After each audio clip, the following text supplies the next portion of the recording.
نحمدہ و نصلی و نسلم علی رسولہ الکریم بسم اللہ الرحمن الرحیم السلام علیکم ورحمۃ اللہ وبرکاتہ۔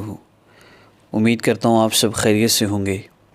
میں ہوں کاشف محمود، اور آج کی ویڈیو میں آپ کو میں بہت ہی امپارٹنٹ اور بہت ہی اہم اور بہت ہی مجرب عمل بتانے جا رہا ہوں۔ جو بھی بندہ اس کو کر لیتا ہے، اللہ رب العزت اس کو دنیا میں بھی راحتیں اور رحمتیں اور برکتیں عطا فرماتے ہیں، آخرت میں بھی اللہ رب العزت بہترین بدلہ عطا فرمائیں گے۔ جو لوگ صرف دنیا کے طالب ہوتے ہیں، ان کے لیے دنیا میں تو کچھ تھوڑا بہت مل جائے گا، لیکن آخرت میں ان کے پاس کچھ بھی نہیں ہوگا۔ اس لیے اللہ رب العزت سے دنیا خیر والی اور برکت والی مانگنی چاہیے، اور آخرت بھی رب تعالی سے مانگتے رہنا چاہیے۔ اللہ رب العزت نے ہمیں تخلیق فرمایا، اور تخلیق بھی ایسا فرمایا کہ اللہ پاک خود فرما رہے ہیں لَقَدْ خَلَقْنَا الْإِنسَانَ فِي أَحْسَنِ تَقْوِيمٍ، کہ ہم نے بہترین صورت پر اس انسان کو بنایا ہے۔ اور اللہ رب العزت کی قدرتیں ہیں، اور قدرت کی ایسی نشانی ہے۔ دنیا کی کتنی چیزیں ہیں، چاند کو دیکھ لیجئے، سورج کو دیکھ لیجئے، زمین سے 10 لاکھ گنا بڑا ہے۔ آسمان کو دیکھیے، بغیر کسی ستون کے کھڑا ہے۔ اسی طرح زمین کو اللہ رب العزت نے پانی کے اوپر بچھایا ہے۔ مختلف قسم کے جاندار ہیں، کتنی مخلوقات ہیں، انسان اربوں انسان ہیں۔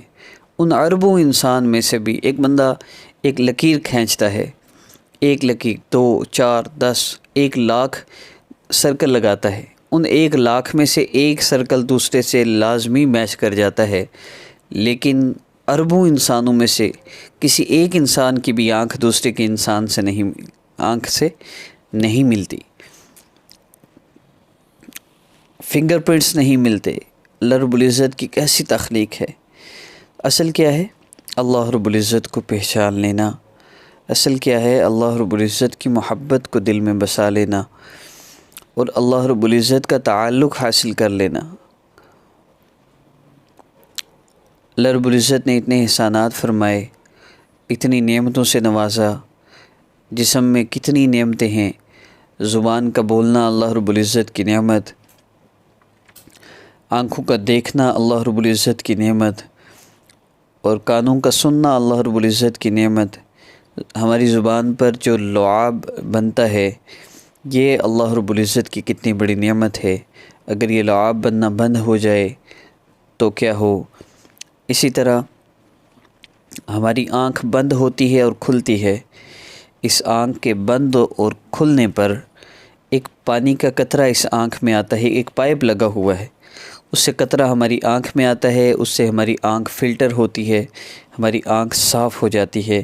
یہ اللہ رب العزت کی کتنی بڑی نعمت ہے۔ اللہ پاک کی نعمتوں کا ہم شکر ادا کر ہی نہیں سکتے، لیکن اللہ رب العزت کی نعمتوں کا شکر ادا کرنے کی کوشش کرتے رہنا۔ ہم ہر حال میں اللہ رب العزت کا شکر ادا کرتے رہیں۔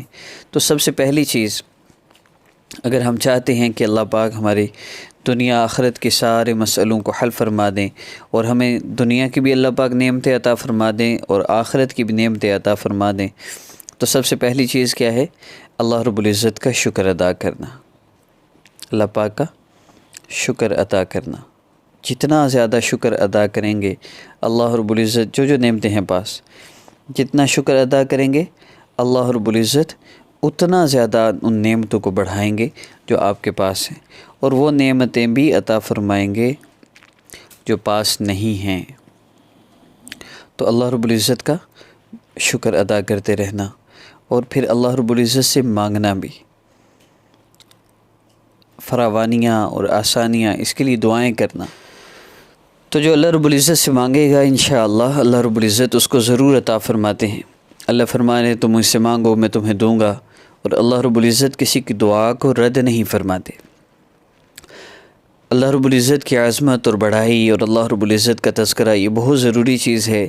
یہ ہماری زندگیوں سے نکلا تو اب ہماری زندگیوں سے دین بھی نکلا اور پھر سکون بھی نکلا، راحت بھی نکل گئی اور پریشانیوں نے اور مصیبتوں نے آ گھیرا.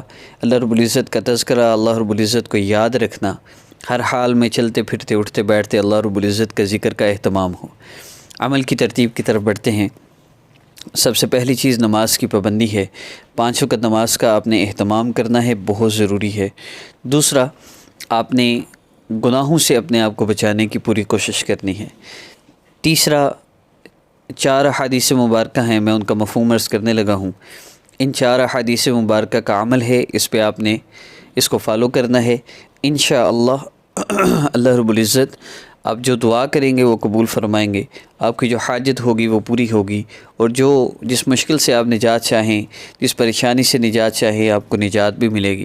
پہلی حدیث مبارکہ، آقا پاک صلی اللہ علیہ وسلم کو جب کوئی سخت امر پیش آتا تو آپ صلی اللہ علیہ وسلم فوراً کے الفاظ ہیں، فوراً نماز کی طرف متوجہ ہوتے. تو ہم نے فوراً نماز کی طرف متوجہ ہونا ہے. دوسرا کام کیا ہے؟ آقا پاک صلی اللہ علیہ وسلم نے فرمایا، ایک صحابی دعا کرے تھے، نبی علیہ السلام نے فرمایا، اے میرے صحابی، جب تم دعا کرو تو یوں دعا کرو، اللہ رب العزت کی عظمت اور بڑائی بیان کرو، اس کے بعد جتنا ہو سکے مجھ پر درود پاک پڑھو، اور اس کے بعد جو چاہے اللہ سے مانگ لو. تو ہم نے اللہ رب العزت کی عظمت اور بڑائی بیان کرنی ہے. اس کے بعد آقا پاک صلی اللہ علیہ وسلم پر جتنا ہو سکے درود پاک پڑھنا ہے، اور اس کے بعد ہم نے اللہ رب العزت سے دعا کر لینی ہے. تو یہ 3 کام اس حدیث مبارکہ سے ہم نے لیے. اور آخری کام کیا ہے؟ عمر رضی اللہ تعالیٰ عنہ سے روایت ہے کہ اللہ رب العزت کے ہاں وہ دعا پہنچتی ہی نہیں جس دعا کے شروع اور آخر میں آقا پاک صلی اللہ علیہ وسلم پر درود پاک نہ ہو. ہم نے ان ساری احادیث مبارکہ کو جمع کر کے اس عمل کو کرنا ہے. اب اس عمل کی ترتیب کیا ہوگی؟